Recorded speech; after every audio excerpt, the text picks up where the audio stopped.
welcome. Apparently it's tea time with the Webbs because we're sitting here drinking our drinks. It's not necessarily tea, but, we've got seltzer and we've got coffee. And we're sitting here and it's time to talk with you about a topic. And what's funny is we're indecisive before we start the camera rolling. But I think what we should do is talk about our book that's coming out, our comic book. Yeah. And the story that came from behind it and how that got developed. So you're pretty good at giving a synopsis of the whole thing. Maybe dive in a little deeper than you normally do. Yeah, I don't really want to go into the details. You could go to Earth Illuminated, our Earth Illuminated channel, and you can hear the basics of the story. Mm-hmm. We ran this attraction, and then it evolved into this thing, and we had some really cool ideas, and it evolved, and that's how stories do. But I think this channel, we really need to get into some of the details as to why some of those themes, maybe some of the styles and some of even the people that we chose, and then the heart behind them, why that really exists. Because I think it really, as parents of daughters, we needed to write stories that helped our kids view the world. But it really didn't start as that. It really started as we're building a business that's taking care of our kids. And, any business that you do, you want to find people who love the product and who love the ideas and they love the concepts, and then they buy your product because it's a good product, or they buy it because it really changes their life. Ultimately, any good product or anything that's out there that you sell is supposed to really revolutionize other people's lives. If it doesn't do that, and it's really more about your own focus or how cool you think it is, then it's going to flop or not. It's going to be like, I'm not really that interested in it because it's, the salespeople are trying to focus on their own agendas and not helping serve the other people. Mm-hmm. And to a certain degree, that was kind of how Earth Illuminated was. Earth Illuminated was a really cool concept because we were jumping on kind of a pop culture trend that was happening through immersive environments. Right. And immersives, if you've been to any of them, I don't really care, I'm not going to name names, but if you've been to any of these immersive environments, they really are fun and exciting, but they're kind of glorified art experiences with a lot of multimedia spectacle types of things. Mm. Some of them have some storylines, some of them don't. Some of them are based on books, some of them are based on augmented reality games, some of them are based on IP concepts, you big, giant, huge IP concepts, and they build an immersive around it, and then it's just kind of a glorified marketing program. But then other ones, are really about trying to make you search deeper into your heart. Right. And Earth Illuminated, when we put it together originally, was to try to remind people of the Earth, the planet, to talk about nature, to talk about how God created this planet to be. Mm-hmm. And some of the really cool things that were happening on the planet, the spectacles of things like sunsets and in the clouds, or how amazing the Earth is when you're not looking at it from this side, looking out. You're looking at it from way out past the moon and realizing that it's a small little tiny blue dot in the middle of this vast expanse of stars and blackness. Well, and I find it's interesting because initially Nate and I have been storytellers since we met each other, different ways and forms. I had thought up some cool Broadway style musical type things back in the day, and you've got stories you started writing that I've kept in all sorts of things. And that's really a huge part about the art form that we've lived, is the art form of storytelling. Even if it's just through video or theatrical or lighting or whatever. And we had been blessed with an entourage, an onslaught, a large storage of parts and pieces. And we were trying to take what we had and take a story that we were feeling in our heart and meld those together into this thing that Nate's explaining called Earth Illuminated. Yeah. And I will speak on the faith side of things on this. This is how God works. Is he has intention with everything, and it may not make sense in the moment when you're making it for the story he ultimately intends to tell, but it makes sense for what you're doing then in that breath of time that you're in. And so we had several projects that helped develop certain sculptures and certain projects that allowed us to learn certain technologies and video mapping and all the things, right? And we collected that knowledge and collected those items, and then that allowed us to create the first version of what we called Earth Illuminated, that we were creating to speak of creation. Yeah. And with intention to be non-political. Like anytime we said Earth Illuminated in the initial times, people were like, oh, well, then you're going to have to pick this side or that side, or speak about these things, or do these things, or have these initiatives, or these things. And it was like, that's not what we're doing. We're literally telling a story of like, this is creation. We should remember to look at it, and you're part of that. Yeah, so I mean, yeah, exactly. I think that's the better way to say it, because it was really kind of an experiment to see how the world was going to respond to things. Yeah. So there was an element really up early, which was just trying to force stuff we had on the shelf from other projects into a thing. Yeah. And then like rearrange it. It's almost like we got all these things that we had in semi-trailers and storage in various places in our shop, and we're just like, let's throw them all on the table and rearrange them and make them make something. And hours of meetings. Let me just tell you, hours. Yeah, of but meetings. I think when you're synchronized into the things, there is something actually happening. That's right. So when everybody felt like, oh, there's something here, we don't know what it is. It's still discombobulated. It's still kind of all over the place. There's nothing that really makes a ton of sense, and we had a sense of what we wanted to do, and specifically during COVID was when that story really more fully developed, because it was after everything was shut down that we really started having time to get specifically into the details of the story. Prior to that, it was just like, let's take all this junk out of the storage and put it up and like light it and make people love us, and they would be like, oh, that's really cool. That's really amazing. But what ended up happening is that we go into shutdown. We had 2 or 3 months to really sit down and think about it. The team sat down. We really started to focus in why, what, and how. Started to lay out plans. We had a building that we were already looking at moving into. And so things were starting to make sense that way. And a lot of it just came because of the space that we had, but it came because of all the stuff that we had. Mm-hmm. And then we had this kind of just core underlying element that was really about telling the story of the Earth and illuminating the Earth in its beauty and grandeur. And I would say part of the journey that we've been on that got us where we were at that point when we started doing an in-person experience and building it during the COVID, we call it the vid, was the fact that Nate is very much so an entrepreneur, and together I'm an entrepreneur, and he always is taking initiatives and seizing opportunities, and I'm okay with risk taking, and that was an opportunity we were seizing, taking risks, and it gave us a chance to see the potential of this thing better had we had all the noise around us, because we were very busy prior to the vid and all of the stuff that was coming through. I mean, we had lots of employees and lots of projects, and the noise was so loud that we really couldn't focus on this project. But it was there. It had always been in the background. Our daughters had been raised around these art pieces and the stories we personally told about the art pieces. And so that's the roots, the foundation that was being built quietly underneath all the noise that allowed this to be structured and built. Right. Yeah. So then as it really started to evolve and put together, we went through 2 seasons of it at in Denver, at the Denver Pavilions, which was downtown. And man, downtown Denver was not what after COVID or during COVID, it was not what it was prior to.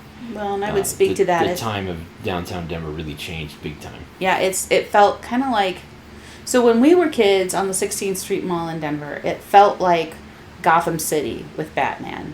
And at night, you kind of like didn't really hang out down there, and you waited for the bat signal if something went down, kind of a thing, and you always scurried along the edges. You didn't ever want to be caught in the dark places. And when we became adults, people came into place, and the downtown area got vibrant, and there was a renewal and things like that. And then right around when COVID happened and all of the shutdown and stuff, it went back to what we had felt like it was as Gotham City to a certain degree. as when we were younger. Am I correct? Yeah, yeah. And and so here we are operating a business. We were in love with the downtown.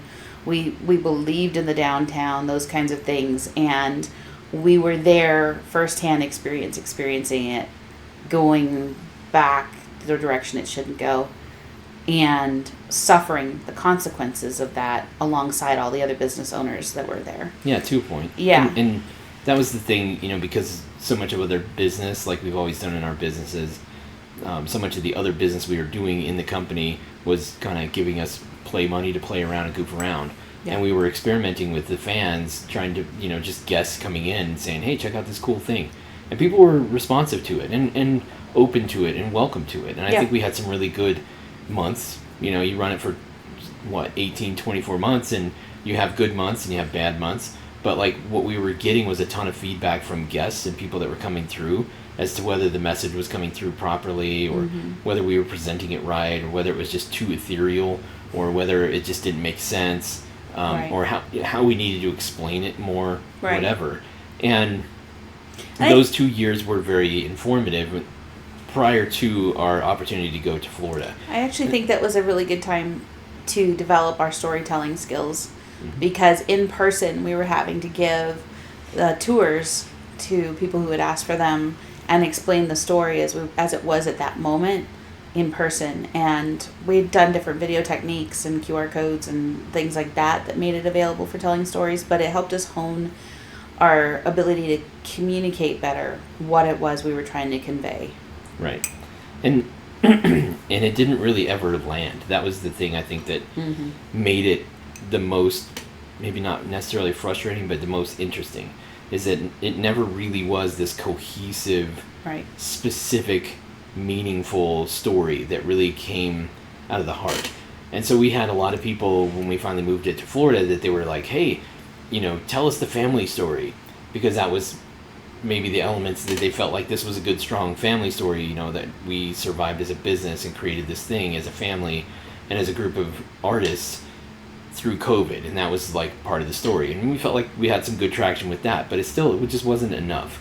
It didn't, it just wasn't enough, and we felt like there were still things missing. Yeah, so to clarify, at a certain point, we were offered an opportunity to move Earth Illuminated to Florida, Orlando, and we took that opportunity and basically pulled up and moved to Orlando. We'd had a heart for Orlando for a very long time, all of us, ourselves and our daughters, and we just felt that was the right thing to be doing, and so that's what we did. Yeah, so when we got there, everybody wanted to hear the story more, made us started thinking about the story more, and as we were sitting around waiting to get open, because we had some challenges with the county and various things, but as we were waiting for that time to get open, the story really started to come together more. And at first it started about, telling the story of our family. And that just felt like it wasn't enough. One of my business coaches, Myron Golden, that we watch, is like, oh yeah, you can write a book and tell everybody about your story, but really at the end of the day, nobody cares. And that is true, because it's not really benefiting them. It's not helping them to experience something differently.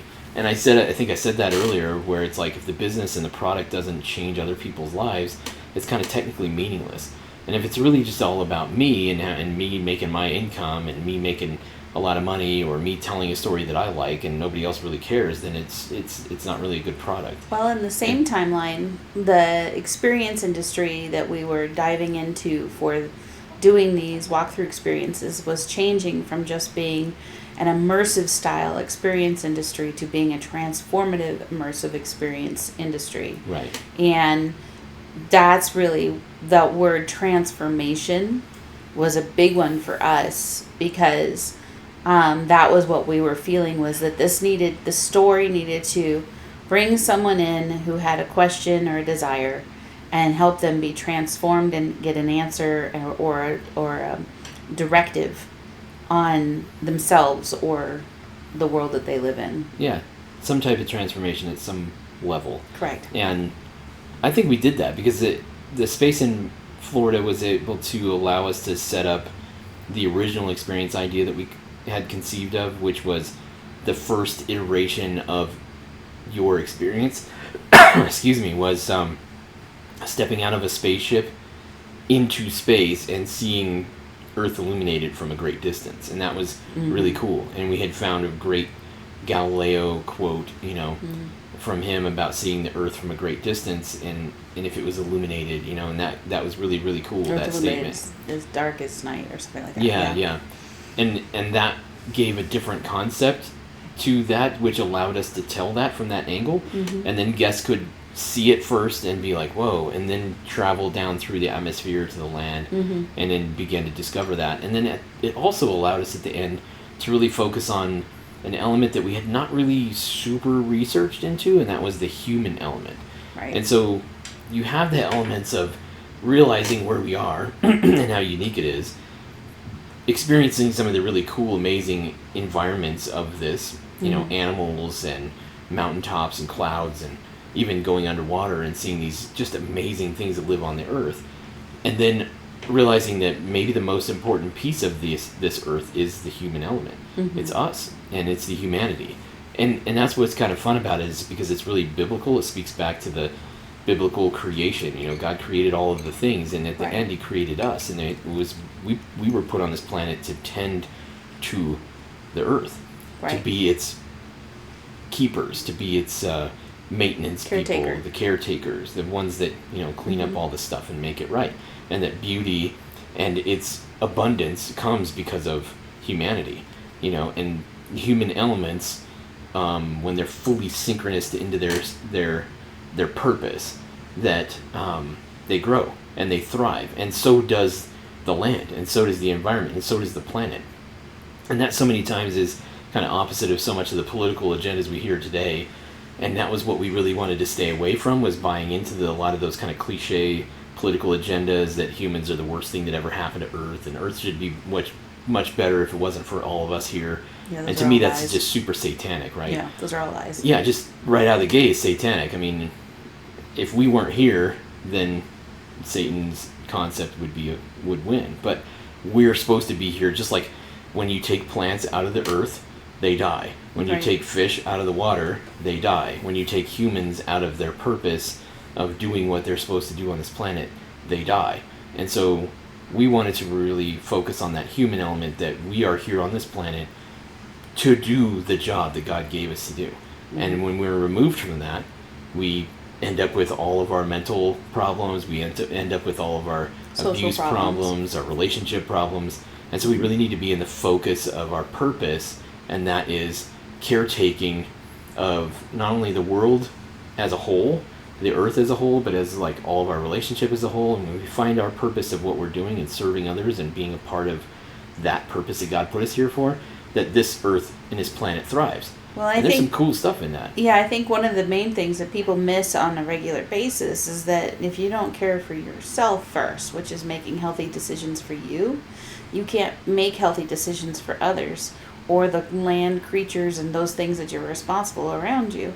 And so the focus on reorienting how beautiful creation is starting with you. You're actually beautiful, and you're actually purposeful and built with intention, and that you're here for a purpose, and that you can be healthy. And if you're healthy, the people around you can be healthy. Right.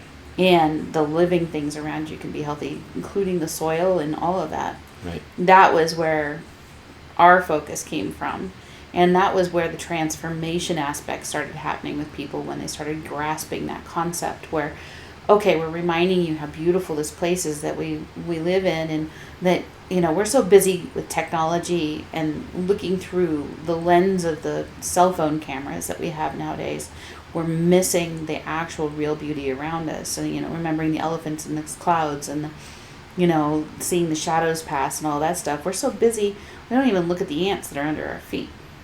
But then we're also so busy in society that we're not looking at how beautiful things are for us, like how we are and how we grow and change, and that the wrinkles on your body are actually part of the experience of living, and that the scars are actually beautiful, those kinds of things. And so having that transformational reset was important. And I would say in the same timeline, our personal experiences as a family, living in Orlando, separated from all that we'd already known, on this grand adventure to do this thing that we felt was a calling on us to do, in a place that was foreign to us in a lot of ways, yet home, afforded us some real life, tangible, personal experiences that really fed the depth of the story that we're telling through, Earth Illuminated Empyrean, that we are now producing with Big Man Comics. And so the story that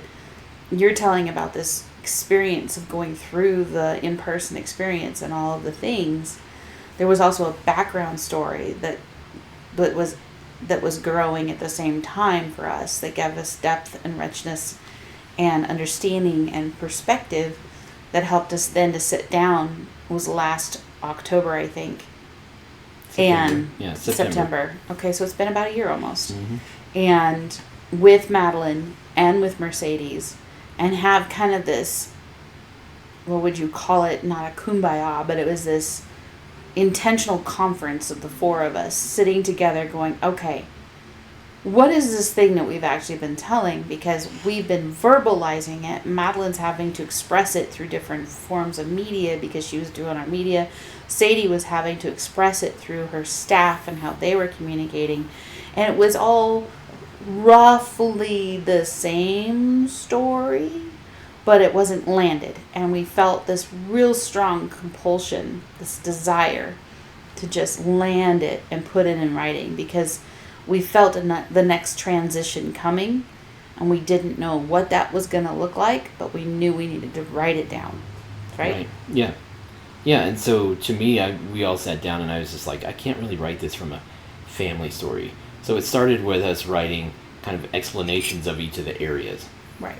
And that was fine, and that really helped it, but it didn't really fully engage. So what we did is we said, well, what if this was written from somebody who was more of a guide? And we had been given all these different tours of the experience. Mm-hmm. And so we said, hey, as a guide, what would that look like? And what if the guide was a spaceman? And what if a guide was the spaceman pilot or somebody that had just discovered it, and he went and found you and brought you to it to show you this thing? And the passion and excitement from that person's perspective of what that would look like. And the question is, why was he in space, and was he seeking this, or did he stumble upon it? Right. We had to ask these questions. Yeah, and so it really began to build the entire element of the base of the story, which is if you were to live on a planet where you never saw the Earth.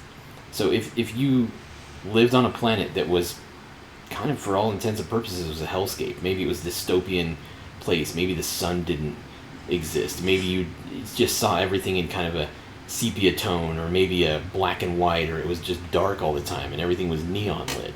What are these spaces that we see in a lot of like intense sci-fi films that just don't have the beauty and vibrance of what nature is? And that's one of the things about sci-fi that I really like, was it forces people to think about things in a hyper focused way. It could even be like a hyperbaric chamber almost, where you've like disconnected some of the senses and then bring a topic into that particular environment and force you to focus on the thing.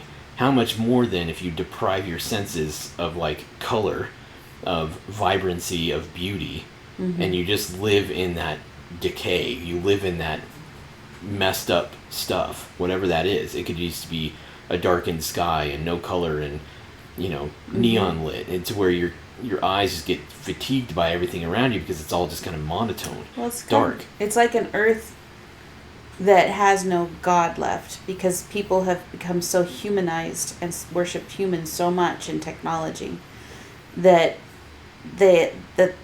the beauty of what it is, the vibrancy and the life, the natural breath of what it is, has been snuffed out, and you're left with just technology and manufactured things, and humans are treated more like technology, more like cattle, more like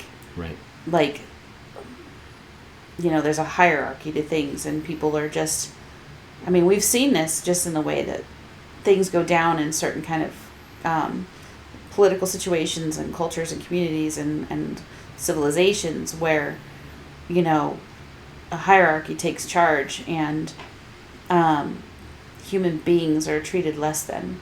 Yeah. And that's where we saw this, because we're kind of looking at, if things were not, if there aren't good people standing up saying the right things and doing the right things, how far could this go here? Yeah.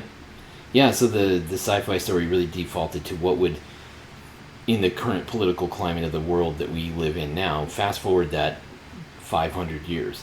Mm-hmm. And so we looked at a planet that would be like us 500 years from now, and all of the same kind of agendas of everything that we see, both politically, culturally, scientifically, Right.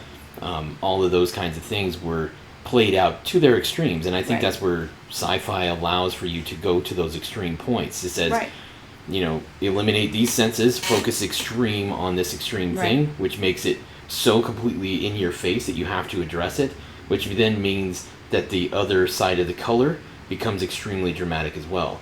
So, like, for instance, in storytelling through paint or mediums or even lighting, Mm-hmm. the lighting, so we were just doing a project where we had some super bright lights, idiotically bright LED lights, but in the middle of the day, they don't even look like they're hardly on. Right. So obviously the contrast for the darkness Mm-hmm. has to be there for that light that is so completely massively amazing to Right. have its effect. So if you don't have deep darkness, Right. then you don't have bright brightness and light. And so that was part of what I wanted to really focus on. So we wanted to go to this kind of dark place, take everybody to this dark place, which I think is kind of a trend right now.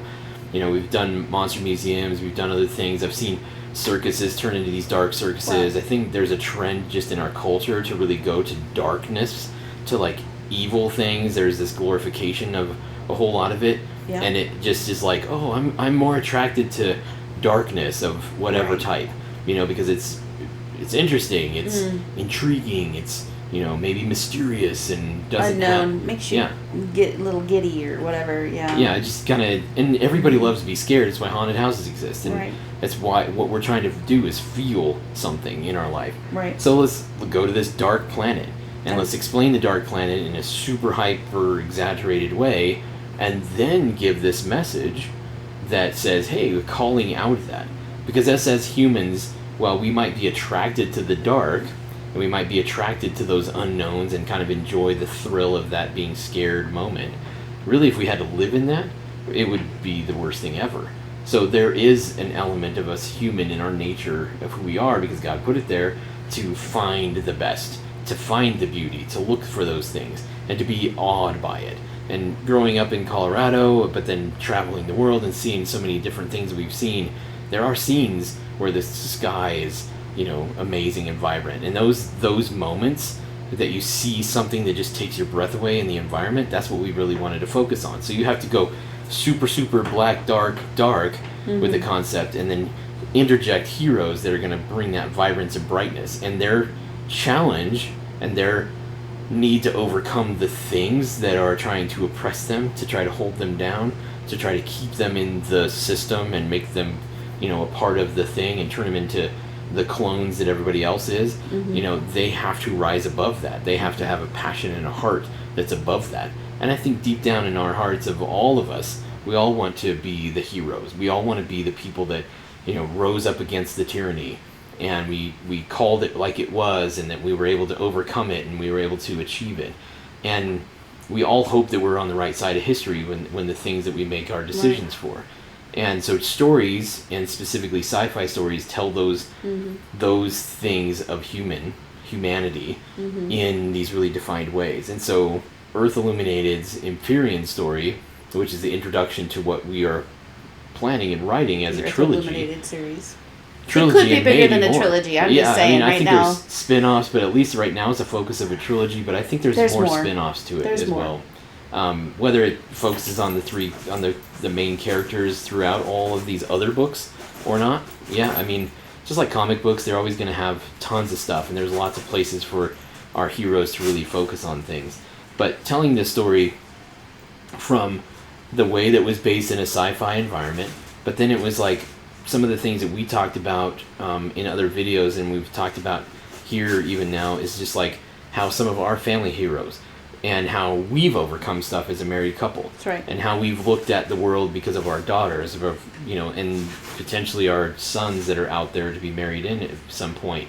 what would we like to set as a story? What would we like to encourage them, the next generation, maybe even my grandkids, my great-grandkids, or even further down, are going to read these stories and be inspired to be better people because of these exaggerated, deep stories. And so we wanted to bring the past that we know, some of the good and the bad of the past, and bring it forward, set up really amazing, deep, rich characters, and allow them to go through the same kinds of challenges. And 2023 for us was almost, it was actually probably more than that. It's probably about the last 8 or 10 years or more that is listed in this story. So we took elements of our own life and we applied people's lives that came before us, whether friends and family or other people, and they said, what would they do in these types of situations? And then let's look at what the Bible would say for us to do, like in good morality. What would we do as Americans who are about the Republic and the Constitution and freedom and liberty? What would we do in those things? Right. And if the whole world was saying, oh, we're going to go this way, and all the lemmings are going to go off the cliff over here, who are the people that are going to stand up and go against that? Who are the people that are going to go against the flow in the system? Right. And be the ones to choose to make that happen, standing up against the tyranny, standing up against the flow of the easy, and saying, hey, I want to pull you guys out of this. So there was even elements of going back to Jesus, saying, hey, it's all going this way, that's great, but like, let me tell you, the Savior is here. And we didn't write that character specifically into this story, but we wrote the elements of kind of biblical things. So we wrote in the story a lot of things about what would happen if humanity had gone so far that some of this stuff was just kind of lost to history. And randomly an archaeologist had discovered something and was like, whoa, what is this? And a lot of other people were like, wow, that's really interesting. And they began to discover this deeper, meaningful, ancient text and ancient stories and ancient things, almost kind of like when you found the Dead Sea Scrolls here on this planet. And then from there, the story kind of evolves in. And we actually pick up the story in Empyrean much later than those early archaeology points.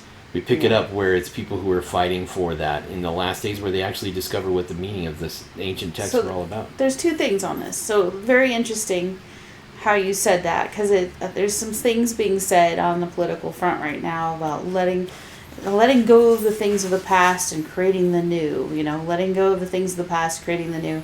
And there's been a lot of political figures historically that have campaigned on that platform and then destroyed their people through ignoring history and trying to create the new man, the new human, the new culture. And that is something that unfortunately is being promoted now in the politics that are going on, in the rigmarole of people speaking, is letting go of the past and coming to the new. If we let go of our past, and this is the story, they're finding their past because it was let go so far that they don't even know why things are happening the way it is, but they're desperate to have an answer for the hope and future.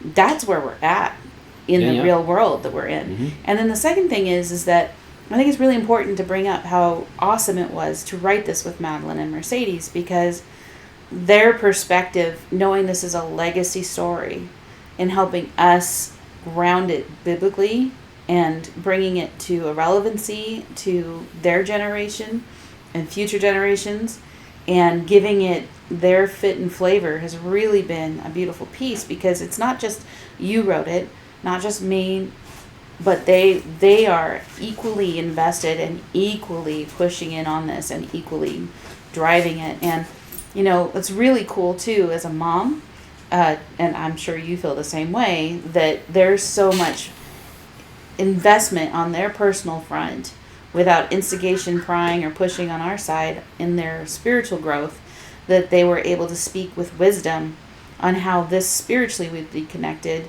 to society and how it's working now, and also spiritually connecting where that is in the Bible and how that connects, and how certain characters, even based, if we're talking history, behaved in the Bible for situations that we were adding into the story. Right. And for me, that's just like precious. But yeah, but it's how we as humans interact with each other. And so these great epic stories that were in the Bible about people going through the things that they went through, the discovery of the Messiah, the Right. prophecies that led up to the Messiah, the prophecies that are leading up to even things that are, foretold in Revelation, and things that, the kids were doing some Bible studies a few weeks ago about Revelation and some of the interesting things. There's some pretty trippy stuff in there. Yeah. But then also some of the messed up stuff that has kind of gotten into the culture, whether Yeah. you're a faith believer in Jesus or, just been going to church and just whatever. There's a lot of stuff in the culture that is kind of messed up and that is kind of not necessarily true, maybe not necessarily even in the Bible or in Yeah. Revelation or anything, that people just kind of believe for the convenience of it, for the ease of it, whatever, and some of those kinds of things need to be really, really, truly looked at. Right. And I think ultimately about all of this is it's taking and saying, hey, we're going to base our stories on other stories, which makes them allegories. And so it's based on biblical concepts, but it's told in modern ways. It's told in ways that get people to think again, and sci-fi is a good way to do that. Right. Because it forces people to really hyper-focus on those topics. Right. And really listen to it and think about it. But it as all stories, there's nothing new under the sun, and that was told years and years and years ago, in the Bible when they talked about there's nothing new under the sun. And that's true today still. I mean, there's nothing new. All these technology things and everything, that's great, that's awesome, but like the underlying core elements of morality and storytelling and everything, there's nothing really new. So we need to tell it in modern ways that people are excited to hear it, to learn about it. That's why we're doing this first as this big, massive graphic novel comic book. Eventually we want to turn it into short films, even full feature films. We think there's a lot more storytellings that could go along with it, video games. But I think that these stories really are calling to us as humans to understand our place in this world again, our dominion in this world again. That's right. And why God had put us here on this planet to take care of the planet and to have dominion of the planet. And that doesn't mean we go around stomping on flowers and killing everything. No. Our dominion of the planet is to be the ones that are caretakers, the ones that are doing it right and making sure that we do it right. And calling BS on stuff when it's really truly BS. Like, correct. People who are polluting because of some big just corporate greed thing, that's BS, we need to call it. Right. But at the same time, we don't need to create big, giant, massive tax programs to imprison people with. Right. We don't need to take freedoms away from people because we think they're making bad choices. Well, that is true to a certain degree, but it doesn't mean that we need to tax everybody into oblivion and set up all kinds of evil schemes to force people to do things. Right. Maybe we should let's address the issues that are underlying first. And these are things that we put in the story, and we're continuing to add to the next sections of the story and things like that as they get developed. And I would say what's really cool in the timeline of everything that we're talking through, we hit September and we sat down with the girls, the young women and our daughters, and wrote the story out. And honestly, it just felt like it was just natural.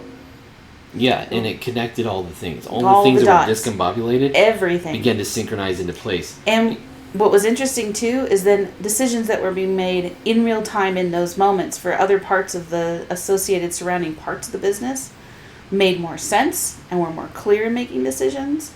And then decisions being made since then have been even more clear and more easy for us to make decisions on, including and especially working with Gabe Al-Taib and Big Man Comics, because when that opportunity came along and that relationship was renewed, because we'd known them for a long time, going to church with them. He was friends with your father was his pastor and coach and encourager, and being able to reconnect with him and being in the same line of thought process and faith and morals and all of that, and the way that his business is developing, it was an easy transition to partner with him to help elaborate the story and bring it to the next level. Right. Even more so than what even the four of us had thought it would be. And he got it from the side of we're responsible for the creation that we were given to care for, right, including starting from ourselves out. And the story is hyper fixated in Empyrean about this husband and wife team that are just doing what they feel is right, which is different than everybody else around them who are just doing what they're told. Right. And that is also a reflection of our society now, is doing what's right is viewed as anti-culturally correct, and you should just do what you're told. And that is in all sorts of things: the way you eat, the way you drive, how you live, how many kids you have, whether you have pets or not, if you travel or not, how you vote, all the things. And we're pairing up with people that have the same vision and understanding, that we're just saying, do what's right. Do what's right. Yeah, and I think one of the ways that I've always balanced out myself for understanding where I am in the world and whether or not I'm on the right track or not was to seek Jesus first, right? And there's things in there where he talks about, I can't remember the Bible verse specifically, not like my dad or like Mercedes, she's got that one down. She's hovering in the background of the camera. Like, we might ask for assistance here, though. But it was talking about if you really seek truth, and look diligently under every rock, that you're going to find truth. And so truth doesn't come from some authority figure telling you. Right. Whether it's a pastor on a stage, whether it's a professor in college or a teacher in high school. Or your dad or your mom. Right. It does not come that way. Right. Truth comes through you seeking it. So if you're not in a seeking mode of truth, and you're just kind of accepting the way it is because you want to be passive and it's not my problem and I don't want to think about it and that's too much headache and we could all die in World War III and all these things and all of that freaks you out, then you're just taking a passive side to it and you're just allowing authorities to tell you what it is, and you're just like, oh, okay, well, I'll just keep my head down, play video games, smoke weed, sex, drugs, and rock and roll. As long as my life's good and happy, I don't care. And that might be easy, and you'll die in a prison of pleasure, but you're going to end up at some point being forced to rectify it. Right. I'd like to have a knowledge of what's coming. I'd like to know why and what things are. I'd like to have a hope for the future, and not just be like hopeless and, well, I guess the rest of the world and all the people that decide they're in control are going to, destroy the planet, and I guess I'll just die. That's not good enough. Yeah. Like, so as humans, we need to really, as individuals, people who are taking care of our families and our kids and other things around us and our businesses and people that work for us and everything, we need to really focus on seeking that truth. And it comes from finding the truth in little snippets of things you hear from hundreds and hundreds of people. You read in books, you find truths. And then those truths are corroborated across pastors and other people that are not connected to anything. Right. And then you find them in the Bible, and you find them in other places, and you start to discover, wow, there's lots of trends that I'm actually connecting.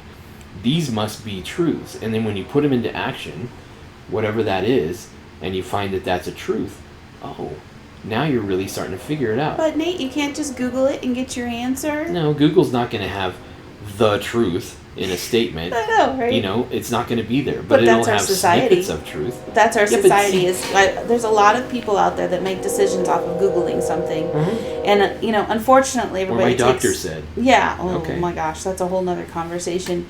But we're just encouraging you and those people in your life to do more than just Google it and get an answer. That's a biased answer anyway, because somebody else wrote that. That wasn't consulted on by a non-biased, board of people who have different various views and things like that. Was a biased place to go to get your answer, and that doesn't benefit anybody. Right. And you've got to have relationships, and in this day and age, this is a huge part of why Empyrean works and the Earth Illuminated Empyrean, because people were so divided they weren't talking to each other. Well, you're not talking to each other, you can't hear differences of opinions. Well, then you can't make wisdom and wise decisions and educated decisions, because all you have is the little box of Google information and whatever news channel you're listening to and your thoughts. Or maybe the 3 people you hang out with or the little clique you hang out with. But you're not saturating yourself in a culture of people who have various perspectives and views, who have various thoughts and ideas on these things, who may benefit you in the long run and having a really healthy decision making from it on how you guide the decision whatever you're looking at to make. Right. And that is you want to know a key that's different in our family is we don't just take someone's word for it. We actually ask a lot of people questions. And we have lots of different kinds of relationships with a lot of different people.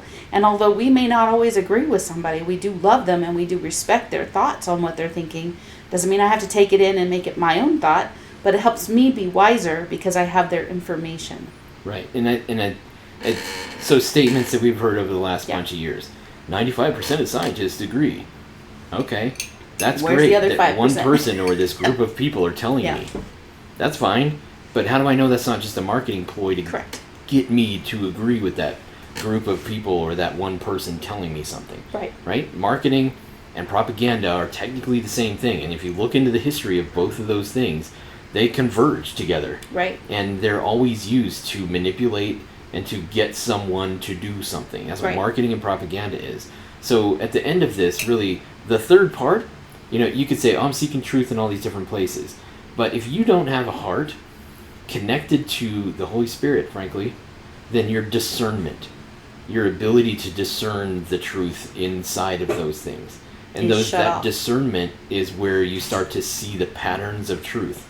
And then you start to understand the patterns of truth. And the patterns of truth don't just reveal themselves as a statement that you put on a nice poster on a wall. Like we've got all these plaques, or I think we've gotten rid of most of them. I got rid of them all. Yeah, well, that's fine, because there are like all these like little statements that you'd pick up at Hobby Lobby, and it's like, oh, faith, love, and hope, and it's like, woo, or play hard and work hard and like whatever. So all these little statements. It's not how truth works. No. It works through the discernment. Yep. And frankly, when Jesus left this planet and left us the Helper, the Holy Spirit, that's the discernment space that God's voice is speaking into us. Is the part of the Trinity of God. The Holy Spirit is the third one of the Trinity, and He's speaking into your ear. And He doesn't leave.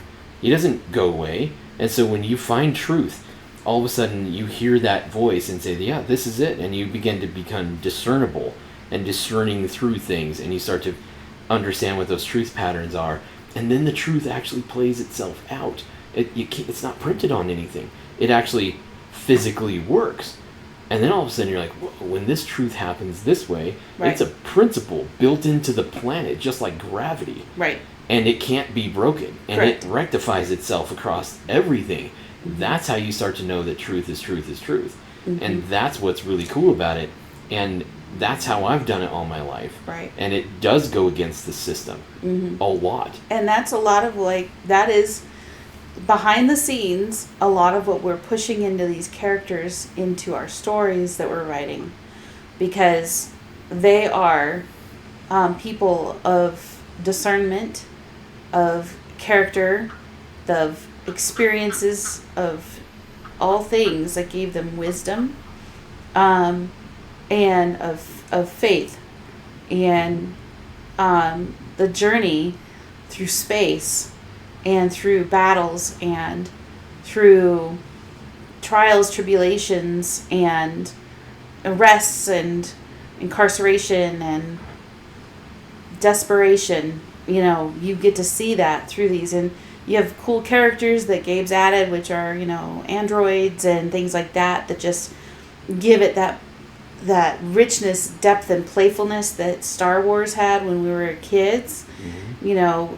Without all the mess that is currently being mixed into those good old stories. Right. And just taking it to a good, safe, genuinely rich tale of good versus evil, and the true battle that goes on when you just have a heart to find the right thing, and do the right thing. Yep. I think that's the best part. So like the characters Oliver and Elvira are the two primary heroes, and they are pretty amazing, and they're based on a lot of the physicalities of us, but they're based on the mental fortitude that we've been building together as a married couple. Right. And it's really cool to see a married couple fight tyranny. And it's a love story that really fights through the bombardments of tyranny and evil, and it overcomes through that. And it's cool to see even how you think that everybody's on the same page until it really, really deep matters at the end. Right. There's places in life that you can say you believe all these things and you love all these things and you have these faith and you have these truths and you believe these things, but then there's going to be a moment in life that's going to force you to rectify it, and you're going to be on the table having to actually look that thing in the eye and decide whether or not it's a true deal or not. Right. So that moment happens in this book too, and it's really, really cool. So I'm excited for this book to come out. I can't even stand it. We're going to talk a lot more about this book over and over and over and telling things, but really it comes from the heart of us, the heart of our family, and the heart of who we are as faith believers, ones that are seeking truth and seeking freedom and liberty in our environment, in our world today, and hoping to impart that onto new fans and really start something new that could be transformative and amazing. Yeah. Well, and I'm excited about it being a generational story because it's going to tell about, Elvira and Lee, or Oliver. Yeah. You call them the wrong name. And they're named after my grandparents, so I personally call them different names, but Grandma and Grandpa. But we put ourselves into that. I'm excited for the generational part of it because they have children. Right. And in the Empyrean story, they're young, so you don't know the knowledges that they have, but they're raised in this. So there's something solid coming out of that. Yeah. And they're coming from two different backgrounds too. Like in future stories, we'll really get deeper into Elvira's family and being the archaeologist family that they were. We'll get into more things too. Maybe that'll be a cut moment. No, this is great. Let's keep going because this is you guys are hearing chickens in our backyard doing their thing. You've heard our dog who's currently sleeping on the bed down here, and now you're hearing my cuckoo clock, which is a gift that Nate gave me. So I think it's pretty awesome. It's the world we live in. This is our real world. This is where we live. This is what we do. And rather than trying to cut it out, I think we just keep it because, everybody lives in a world where you end up with, distractions and, how do you power through the distractions? Right. So I'm really excited about that. Yeah, me too. Yeah. Well, I think more and more of this story that we get into, so the archaeological background of Elvira's family, kind of the military background of Oliver's story. Which is so funny because when we named them Elvira and Oliver, it was because I just really loved my grandparents. I loved all my grandparents, but these two were they were different in a good way. And Grandma was all about genealogy and the history and like teaching me to can and all the green thumb stuff and just taking care of the heritage of the family, which is exactly who Elvira is in this, except for she's like even more ballsy and battle lady. She's cool. Yeah. And then you have Oliver, who is a military person. And he's just like gung-ho dude that just is like not afraid of anything. And my grandfather was afraid of things, but he managed his fear by just asking the right questions to figure out what was causing that and was it necessary to actually have in his life. And so it's pretty cool to get to give characters life, knowing those persons. My grandfather was a World War II hero, and he ended up he got the Legion of Honor from France before he passed away. So he was Sir Oliver Lee. And he just did a lot of amazing things, and that'll be a whole nother video, but I have to manage to not get teary-eyed about them. I'm managing really okay right now.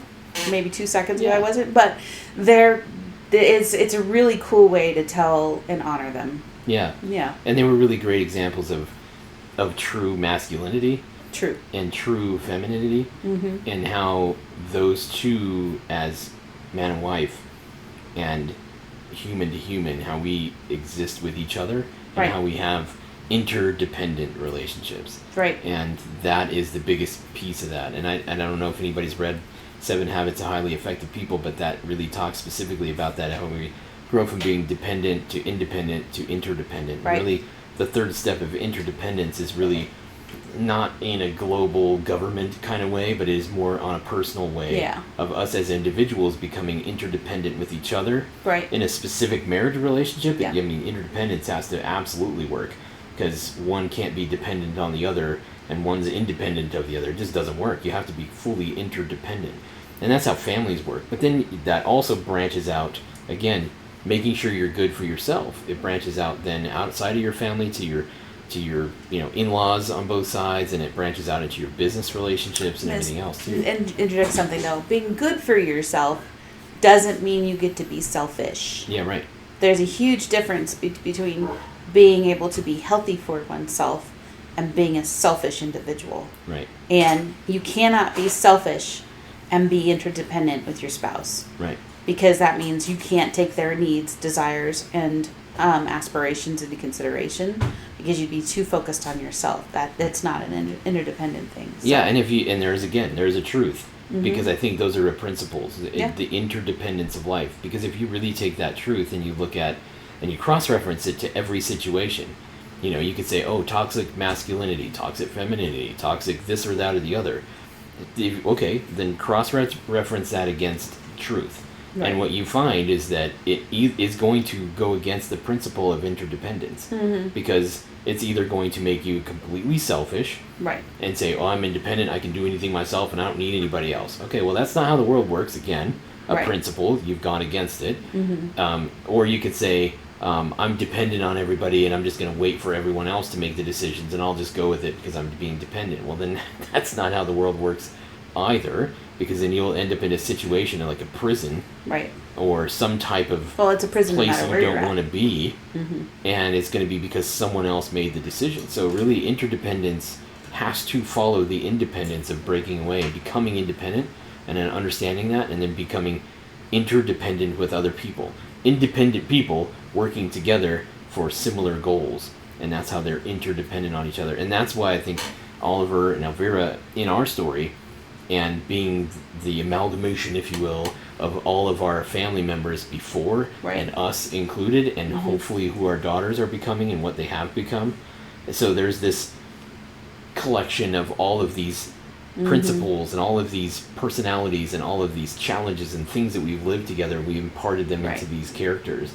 And I think Gabe, when he adapted it to the comic book, has taken that and expanded it even further. 100%. And I think he's given more depth and richness to some of the ways that we could tell the characters' interdependence and in their morality, in their decision making, and in the challenges and situations that he was able to expand in the story. So I think that's really cool, and it gave places where other challenging situations can be arisen out of, not just like, oh, this happened and then that happened. It was really like, this happened because of this challenge, and oh, we need somebody to really be the antagonist in this situation, and so we're going to bring this new character in who's going to bring a deeper level of evil or antagonism or challenge or frustration or interruption into the actions that are happening by the characters. And that's what really makes the best part of the story, is how all of these things work together to create these challenges that these people who have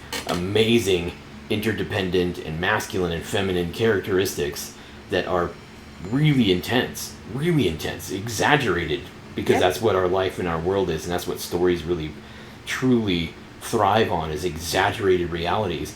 So you can see the decisions in these exaggerated moments. That's what I'm excited about on this story specifically. And it's going to lead to more. And I think some of the other stories that we're writing with these characters beyond this Empyrean, first story that's going to go out is going to be really cool, because it's going to be able to get deeper into some of these decisions. It's going to be able to get into other storylines that are happening around them that we don't necessarily see in this book. Some things that are both, geopolitical in this story, in the planet that they live on, but also with some of the other characters as to why they rose up the way they did. Maybe even some of the backgrounds of some of the evil people. And that was one of the things I really loved about Star Wars, is how, we watched the first three, 4, 5, 6, that was amazing, it was awesome, hey, Darth Vader was cool. But then 1, 2, 3, episodes 1, 2, 3 really delve deeper into why Anakin was who he was. And that story arc of Anakin's he was the promised one to became Darth Vader. That was very intense. And those kinds of things exist within all of us as characters. And I think that's why they speak so deep to us. So we're exploring those kinds of things and allowing the stories to tell the family stories and the history. And I think it's a good place to start for kind of going against all the stuff that's messing up everything right now and reminding us back to these core principles of who we are as humans on this planet. Yeah. No, I'm really excited about it. Why can I not remember her name right now? There was a poet that I really, really love. Maya Angelou. Maya Angelou, thank you. You know where I'm headed. It's the analogy. She always said that I'm human, therefore nothing human is foreign to me. And that is really why we all can enjoy the different nuances of different characters and experiences and stuff and stories and in reality. And that's where I'm really excited about knowing that what the story's doing. And really we're being vague right now on the timeline and what's happening and who's doing what and how they get to space and what is this Earth illuminated, does it apply to where they're going or where they've been and all that kind of stuff. But that's because we want you to be excited to get the story when it comes out, coming in the next few months. We got to have the story comic book, the information about it released at the San Diego Comic-Con about a week ago. And so now Gabe's in full production and getting all the colorization done and stuff. So you're going to have to start following Earth Illuminated on social media and us so that you can get more information on a real-time situation. And you can also follow Big Man Comics because he's our partner, Gabe El-Taib. And you'll get to see more that's coming out along the lines of that. But, you know, I think in a nutshell, the story, you're not going to be let down. It is much like everybody's saying, 1970 whatever, 77 Star Wars, and you know all the different things. It's got that genuine, just good old storytelling, but it sticks with the innocence of storytelling, just keeping it clear and fluid, and it's a safe story to share and leave out with your kids. As well as your grandparents, as well as your spouse or your partner, and not feeling like it's going to be something that people are going to be like, what the heck are you reading? It's a good story. And I would liken it, in my mind, from what I know about the story, more to like Terminator and the way that it tells the darks and the lights. And Matrix on how they tell the darks and the lights. And really, those are the same story. Look that up. But written by the same person. Anyway. So, but I liken it to those kinds of, you know, you have the androids that you fall in love with. And I'm probably going to have the beach towel for that one. And all that kind of stuff, right? Because I have my R2-D2 C-3PO beach towels from 1979. Still. But this is the kind of story that will drive you. And I'm also really looking forward to getting to know the fans that come from this and hearing their stories, their impressions and changes in them, and their excitement about the characters in the story, and whether we possibly kill off certain characters right away or not, and the cosplayers in that community and seeing what they do with the characters and the flamboyance to a certain degree and creativity and depth and richness of the characters' dresses and stuff like that they wear and all the crazy beautiful things that come out of that. I'm excited to just see the life that comes from the story. And what's really cool for us is it's still being written for us. So we're still discovering it as we write it. And then Gabe gets to discover it through us, and then you guys get to discover it. So as Madeline and Mercedes and Nate and I continue the journey of writing it, and you guys get to see these different things unfolding, we invite you to join us on that. And I know that another thing, too, if you don't have a personal relationship with Jesus and you have questions about that, reach out. We'd be glad to lead you to that and encourage you and welcome you to the family of Christ. Yeah, absolutely.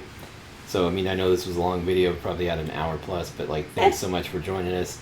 Yeah. We'll definitely get into more details of this particular book and others that we're doing, other concepts, but really that's a good nutshell of what we're doing. I mean, it literally is just the nutshell of what we're doing with that story and the kind of meaningfulness behind it.